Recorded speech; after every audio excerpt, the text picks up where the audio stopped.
It's time for the One Bar and Lupica Show, bringing you anything and everything Minnesota Vikings. Welcome to professional football. All right, welcome back to the One Bar and Lupica Show. I'm One Bar, and in today's episode, it's raining out, it's gray, it's dreary in Minnesota. What better day to do an episode of 5 things that worry me heading into the 2020 season for the Minnesota Vikings? Before we get into that, remember, subscribe to the One Bar and Lupica Show. Like the videos, we're here every damn day.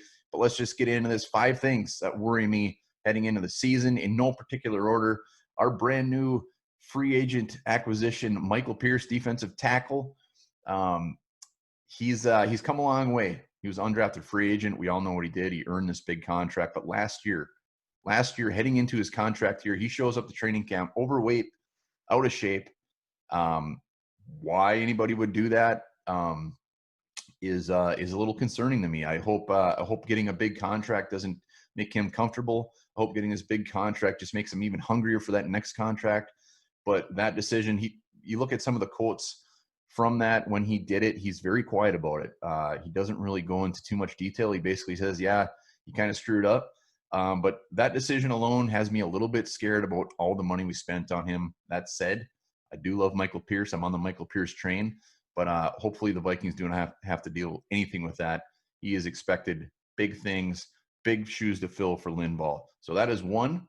Number 4, and this is an easy one, but it's Diggs. I mean, losing one of the best receivers on your roster in his prime is going to be a big hit no matter how you look at it. Love or hate Diggs, his drama, whatever.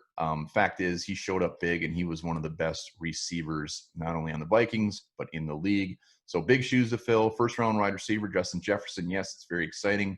Tajay Sharp, B.C. Johnson, Adam Thielen, Irv Smith doing a bigger role. We have pieces there that hopefully we can fill that in, but there's no way you're replacing a Diggs, especially 1 year after that. So this offense could look a little bit different, and it will hurt a little bit. There will be spots there where we'd always go to Diggs, and he's just not going to be there. We're going to be looking at Tajay Sharp or Justin Jefferson, baby.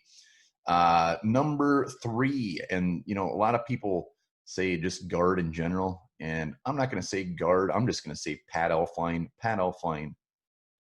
I'm not alone here. Scares the bejesus out of me. We got 1 more year of this guy, and whoever ends up on the right side, whether it's Dakota Dozier, whether it's Drew Samia, that doesn't worry as much as Mr. Elflein. So Pat Elflein is going to be another year of just cringeworthy moments. And unless we're doing something crazy, switching things up on the offensive line, Pat Elflein will worry not only me, but every damn Viking fan in the world. All right, number 2, just unresolved contracts being a distraction. Anthony Harris, we got the franchise tag on. Dalvin Cook, Spielman, Zimmer, all these guys are going into 2020 with their future up in the air. And regardless of how you look at it, it's going to be a distraction. It'll be a talker. After every game, if we don't get these guys under contract, people are going to be bringing it up. Dalvin Cook going into a contract year, still very young, has an injury history. I know if I'm him, I'm not gonna want to get hurt. I'm not gonna want to ball out. So him holding out, still a possibility. And then just Zimmer, would love to get him either re-signed or just be open about what we're doing. So unresolved contracts will definitely be an issue. And then final, number 1, just our young pups at cornerback. We go from having Trey Waynes, Xavier Rhodes, Mackenzie Alexander to all those guys out in 1 year. That is about as drastic of a move as you can get at a very, very important position. So, yes, we brought in some young guys. We got Gladney. We got Danzler. We still got Holton Hill, Mike Hughes, Chris Boyd coming back. So that is going to be night and day. There are going to be some real tough moments, learning moments for those rookies, and I'm sure we'll get some moments that get us very excited for the future. But there's no way, even with Rhodes, even if you didn't like Waynes, we're taking a step back at corner, especially this year.